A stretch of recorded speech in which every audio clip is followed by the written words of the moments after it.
Hey guys, Lee from Straight Woo here with the new moon in Gemini reading for June 2018. I don't know where you're at with things, but I am feeling very deeply contemplative at this new moon. You can tell because I'm wearing my smart person glasses, which is aided, of course, by the fact that I'm in my pajamas. But putting that aside, I find myself in a really deep contemplative, I'm repeating myself, but deep contemplative place of I'm almost feeling like I could say revelation, although it doesn't feel very revelatory. And this is what I see in this chart. I see a lot of introspection, and I see opportunity to look within. And if I had to put a name behind this new moon, I would call it painful peace, or the pains of peacetime. New moons, for guys that are somewhat new to the lunar cycles, are both the close of a cycle and the start of something new. The magic and the mystery of the moon, the reason why people have looked to the moon for so many hundreds of years, thousands of years, as a token of change, of variability, of life, death, and rebirth, is that the moon appears to fall away into darkness, and then at some point it's reborn. But we don't see the rebirth. It happens in darkness. So this is what the new moon is. It's this rebirth point that happens after the close of something, and it heralds the beginning of something new, although we can't always see what it is at the new moon. Sometimes new moons are an interesting thing because they tend to happen and they unfold for the next 4 or 5 days and up to 5 months in many situations. Whereas full moons, there's a build up and a lead up to it, and then the full moon is the pow, the moment itself. It's the punctuation. New moons work in the opposite fashion. Something has to die and fall away so the new moon can be reborn. But that newness is empty. It's a vessel or it's a structure, and it's not been animated with anything yet. It needs something to bring it into beingness, into movement. And this is what I'm thinking. New moon in Gemini, making some very light and lovely aspects to asteroid Ceres and asteroid Juno. You may or may not know those points. Ceres is very much the archetype of the Great Mother. It's about nurturance, about kindness, about generosity, the kind of unconditional love we would love a parent to show us, or in fact any other loved ones to show us. Some of us find that in pets or children, or in many different forms and functions. And Juno is the archetype, technically of the wife, but of the partner, the intimate partner, consort, or romantic other half. I can't also talk about business, but truly she's about the intimacy, relationships and intimacy. And with both of these really light and lovely aspects, they're called sextiles, mild but harmonious links that we use in astrology. The new moon looks in contact with these points in a really positive way, but in a very gentle fashion. So Juno brings a level of sensitivity and empathy to other people, and Ceres is more the act of the comfort. So we've almost got Juno holding space and Ceres doing the acts of love, of comfort and love. So that's what I think in the most specific sense. And the new moon in Gemini is going to be about thoughts and words and the disbursement of energies and thoughts. It's about communication. It is about discovery. Actually, I have to really credit, I read something very beautiful by another astrologer, April Elliott Kent, today that I really appreciate, and I really like her work. In general, if you're new to astrology, she has a book, one of her books that's about kind of an Astro 101 is a great place to start. Really nice book. But she says something quite profound in her newsletter today that, basically says we often denigrate the sign of Gemini because it's like chatty, it's loquacious, it's out there, it's seemingly fickle or shallow or on the move. It's two-faced. That's, one of the common things that we throw at Gemini, as well as we tend to say Gemini is better at breadth instead of depth, which also kind of leads to accusations of being shallow. And she kind of twisted it on its head in her work today, and I really thought it was something that I appreciated. The idea that, actually Gemini is about stories and narratives, that we all live in this narrative of our own life, and we're always picking it apart and seeing things at different angles and talking to this person so we can get insight into this and having a conversation over here so we can learn more about that. And that there's this wonderful thing that Gemini is doing for us by playing this part of the provocateur, the change agent, a little bit the trickster. And I feel that in this new moon, that I think there's the possibility to see the profound sides of Gemini and what it can bring in a different fashion. Somewhat more problematically, the sextiles to Juno and Ceres are very tight. There is a very loose opposition to Vesta. There's a loose square to Neptune. So this could make us feel out of touch with our feelings, Neptune at least. We might feel nebulous about the emotional field. We might have a number of emotions and thoughts. Gemini tends to think better than it feels. So with Moon in Gemini, the emotional context for life in the sign of thinking and talking and chatting, squaring to Neptune, which is like the ideal, but also the illusion, dreams of redemption. There could be a pretty hazy, fuzzy field of emotional context that we feel like we might experience more than we understand. That's one thing that I'm thinking at this new moon. There might be a lot of feelings, and they might be better managed through feeling and moving into the feeling than trying to stack them out and understand it and make a list and impress linear, rational thinking on the moon, which is nonlinear and not at all rational. The opposition to Vesta makes me believe that there could be deep introspection. I'm myself, again, in a very contemplative state.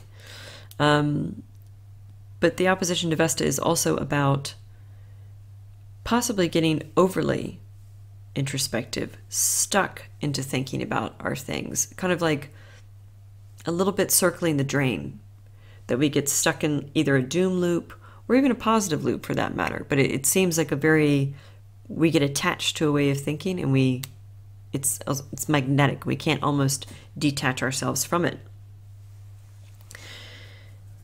So that's all going on. But the real reason why I'm saying painful peace or the pains of peacetime is because the lunation ruler Mercury is in a very sticky wicket, as the Brits would say, sticky wicket, in that it's squaring Chiron. It's applying to a square to Chiron. Its next aspect will be an opposition to Saturn, and both of these are somewhat difficult placements for Mercury. And Mercury is in Cancer, and this is another reason why this moon is going to be feeling more than thinking. Again, Gemini is more the chat, the think, the do, the bopping around. It's very mental, and it has that kind of energy.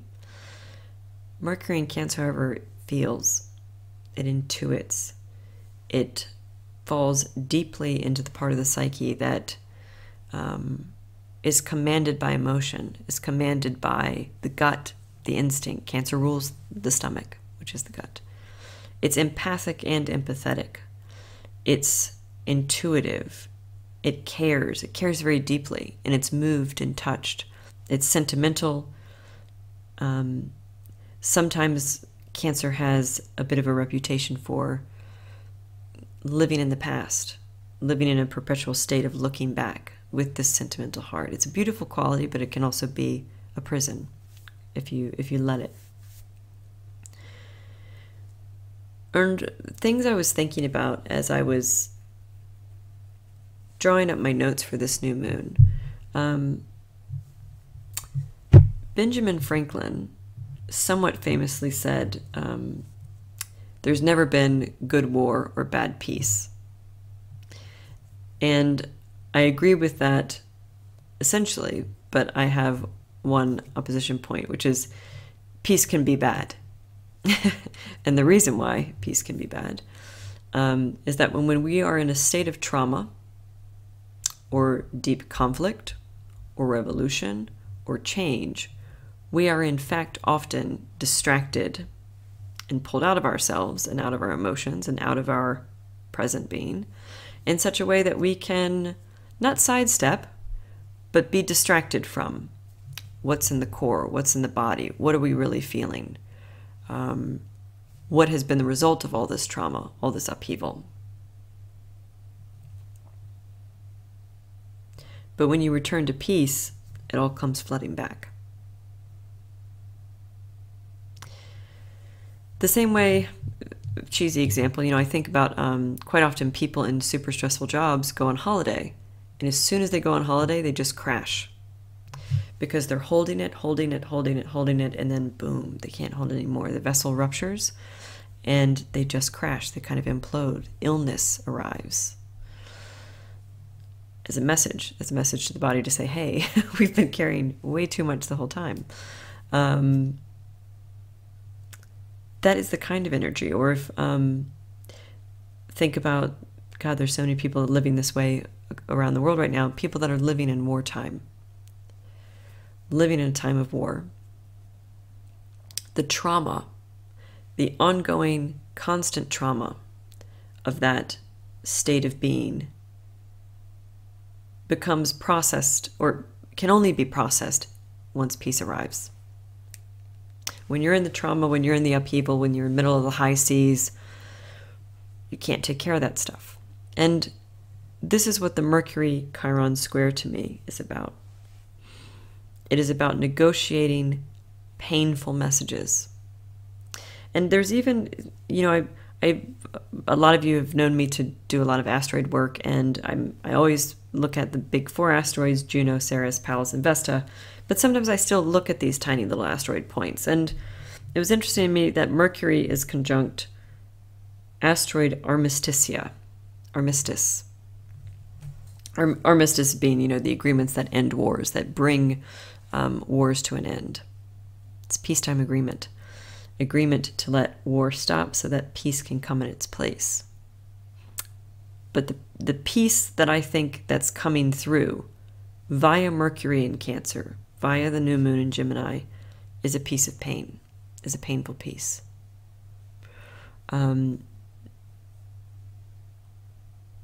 So there will be things to sit with at this new moon. Again, new moons are normally a time of darkness, a time of stillness. What is coming into form is not there yet. It's nascent, and it can be felt and intuited, if not seen. The other minor complication that I think will take this new moon in Gemini, which is ultimately not a very problematic chart, although it has its own story that it's telling, is that Mercury is what we would call out of bounds. Essentially, most of you would know, if we've ever heard, somebody say, oh, I went to the tropics for holiday. What that means is that you went to somewhere between the Tropic of Cancer and the Tropic of Capricorn. That's all that means. The Tropic of Cancer and Capricorn are, I think it's 23 degrees, 27 minutes above or below the equator. And essentially, it's also related to the path of the sun. When the sun is at Cancer, it's in the solstice, Capricorn or Cancer, it's in a solstice moment, so it's either at its lowest or its highest point in the sky. And planets can go outside of this realm, and when they do, it's almost like a barrier, Tropic of Cancer and Tropic of Capricorn. And when they tread outside of this barrier, they are said to be out of bounds. They're out of the bounds of this little sandwichy slice that we've decided that it's routine and expected that the planet should be in. And planets like Mercury and Venus tend to go out of bounds relatively frequently. I think it's Saturn and Neptune that almost never go out of bounds. But what does out of bounds mean? It means a planet's kind of wild. It's off its rocker. It's not being controlled. It has gone out of bounds. It is as if you were watching the play-by-play of a sports thing. I don't do sports, so my language on that is not going to be very useful, probably. I'm probably treading into a metaphor that I cannot sustain. But if you were to watch, I don't know, an American football game, and one of the players just decided to completely take the ball, run offside, go outside of the pitch, and then make a goal. It wouldn't stack up to the standards of the game or the rules. He would probably have a foul set against him, and that's a little bit what planets in out of bounds can do. You may have one in your natal chart, for example, and that will add an extra level of wildness or uncontainability.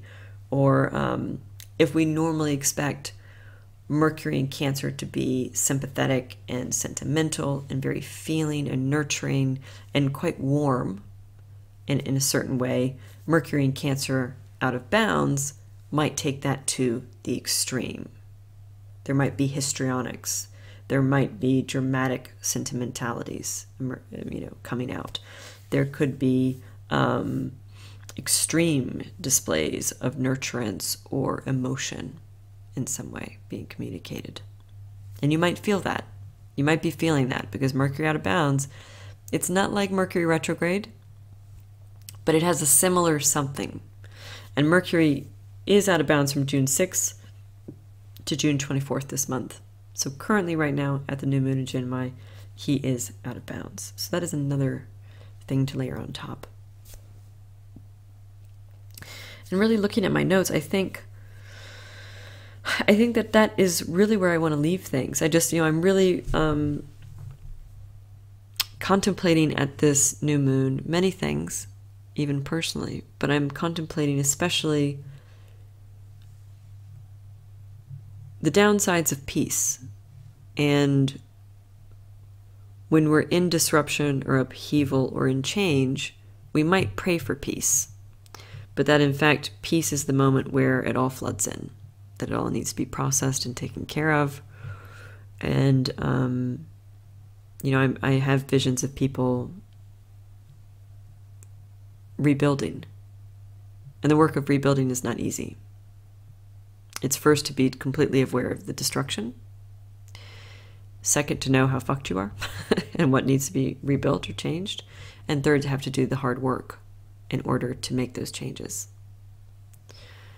So this is where I know this is quite a somber tone video, but I've myself been on retreat in a pretty deep place, and therefore coming back and have perhaps my own mindset, perhaps I'm projecting into this reading, but I looked at this chart and this is what I felt was there.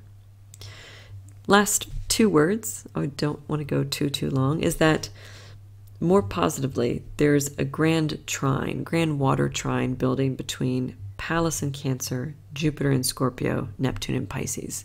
If you want to read more about that, it would be in my June transits report that you can find on the Facebook page, Straight Woo Facebook page, or astrocharts.com, which is astro-charts. There's a number of trines that pop up through the month of June that I think are really quite supportive and really helpful. But this one, I think, is about growth and inspiration and healing and transcendence. And it's across certain parts of the chart. So you'll want to look at the parts of your chart owned by Cancer, Pisces, and Scorpio, i.e. the water signs. So that is it, my friends. Lots of love to you. There's a couple spaces left in my Moon Cycles course that is starting tonight. So if you want to be part of that, you can email me. And it's not too late to join. I'll send you everything you need. And otherwise, I will see you guys very soon. Lots of love. Bye.